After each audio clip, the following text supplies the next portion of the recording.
Welcome back to my channel blooming teach. जैसा कि मैं आप लोगों को द रीजनल किंगडम 1 के वीडियो पार्ट 1 में मैं आप लोगों को नॉर्थ इंडिया के बारे में बताई थी। अब मैं पार्ट 2 में आप लोगों को साउथ इंडिया के बारे में बताऊंगी कि साउथ इंडिया में लोगों ने किस तरह से आकर क्या क्या किए एंड क्या क्या एक्शन लिए। There were 3 powerful kingdom in the south, the Pallava and Pandyas and Chola. इस साउथ इंडिया में 3 लोगों का ये चल रहा था। 3 लोग आकर के पूरे साउथ इंडिया को अपने अंडर में कवर किए हुए थे। पहला था पल्लव वंश, दूसरा चोल वंश एंड थर्ड था आपका पांड्यास वंश। पल्लव वंश में क्या था कि इसके बारे में ये 17वीं सेंचुरी से ही एंट्री कर गए थे इंडिया में, साउथ इंडिया में। जब ये 17वीं सेंचुरी से ही इंडिया में एंट्री कर गए, देन ये 18वीं सेंचुरी तक साउथ इंडिया में रहे।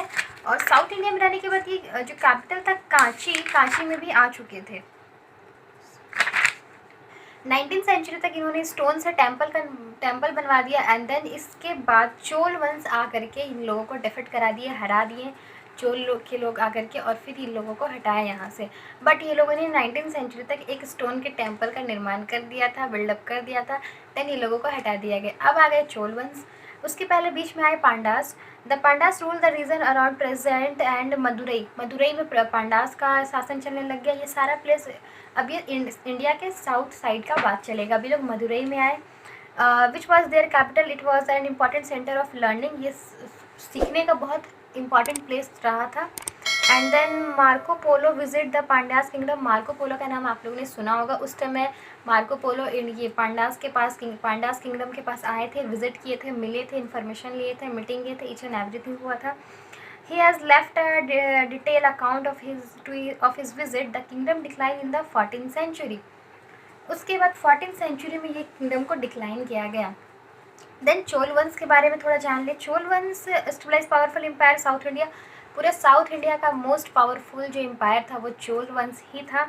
और वो उन लोगों ने बहुत सारे किंग्स को रिमूव करा दिया, डिफीट करा के, हरा करके बहुत सारे राजा को हटा दिए थे। इस तरह से चोल वंश बहुत लॉन्ग टाइम तक अपने आप को स्टे कर पाए थे साउथ इंडिया में, और साउथ इंडिया के मोस्ट पावरफुल किंग कहलाए थे चोल वंश। अब चोल वंश को हटाने के लिए कुछ लोगों ने एंट्री मारा। अब वे लोग कौन थे वो आप लोगों को बता देती हूँ। राजा चोला ये थे आपका। Raja Chola also called Raja was brilliant commander. He depth the Pandas and Crees. He built a strong navy to control trade along the coastal area. अब ये लोग ग्रुप में आने लग गए फाइट करने के लिए।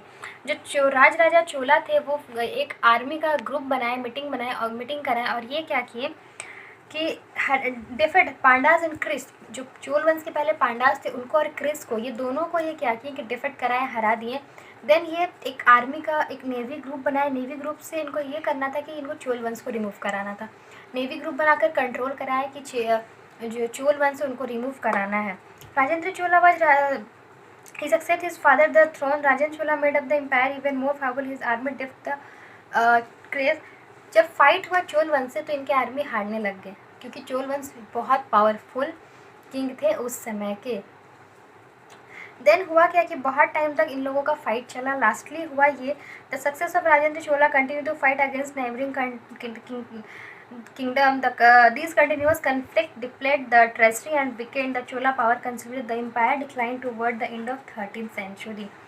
इन लोगों का फाइट 13th सेंचुरी में एंड हुआ। आखिरी में चोल वंश ही विनर हुए और जो चोला थे वो हार चुके थे। तो इस तरह से बहुत सारी चीज़, बहुत लोग आए गए, बहुत हार, बहुत जीत हुई, बहुत फाइट हुई, एक्शन हुई इंडिया को अपने आप में लेने के लिए, इंडिया को खुद अपने अंडर में करने के लिए। इस तरह से बहुत सारी चीज़ों का निर्माण हुआ, जैसे कि कल्चर अचीवमेंट, बहुत सारे टेम्पल बन गए। जितने लोग भी आए, जहाँ पे भी स्टे किए, एक टेम्पल तो बना कर ही गए। तो बहुत सारे टेम्पल बन गए, like temple white views by Raja, फिर राजा चोला, इन सब चीज़ का टेम्पल बना। उधर मैंने आप लोगों को बताया स्टोन टेम्पल, हिस्टोरिकल प्लेस तो बहुत सारा है, तो बहुत सारी टेम्पल बनी बहुत प्लेसों पे। फिर लैंग्वेज एंड लिटरेचर, कुछ लैंग्वेज का चेंजेस हुआ, बिकॉज एक वंश के लोग एक जगह पे स्टे कर रहे हैं, तो वहाँ का लैंग्वेज उस तरह से ही होने लग गया। जब उस तरह का लैंग्वेज वहाँ बना तो वो हमेशा के लिए फिट हो गया, क्योंकि नेक्स्ट जनरेशन आती है तो उसी लैंग्वेज को यूज़ करते गया। तो जिस प्लेस पर जैसे लोग रहे उस प्लेस पर वैसा ही लैंग्वेज का यूज़ होने लग गया।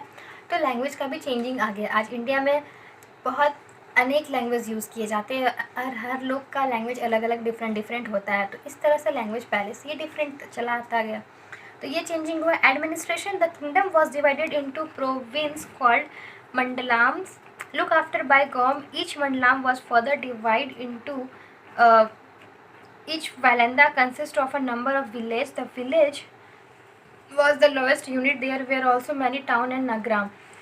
जब एडमिनिस्ट्रेशन हुआ देन जाके कि सिटीज़ का डिवीज़न हुआ, विलेज का हुआ, और उसको बांटा गया कि इसको नगर में रखेंगे, इसको सिटी में रखेंगे, इसका ये पार्ट होगा, वो पार्ट होगा। तो इस तरह से बहुत सारी डिवीज़न हुई, सब कुछ सेट होने लग गया, एक पर्टिकुलर तरीके से सबको सेट किया गया ताकि कोई भी प्रॉब्लम हो तो लोग डायरेक्ट उस तक पहुँच सके। तो इस तरह से बहुत सारी चीज़ें बनी।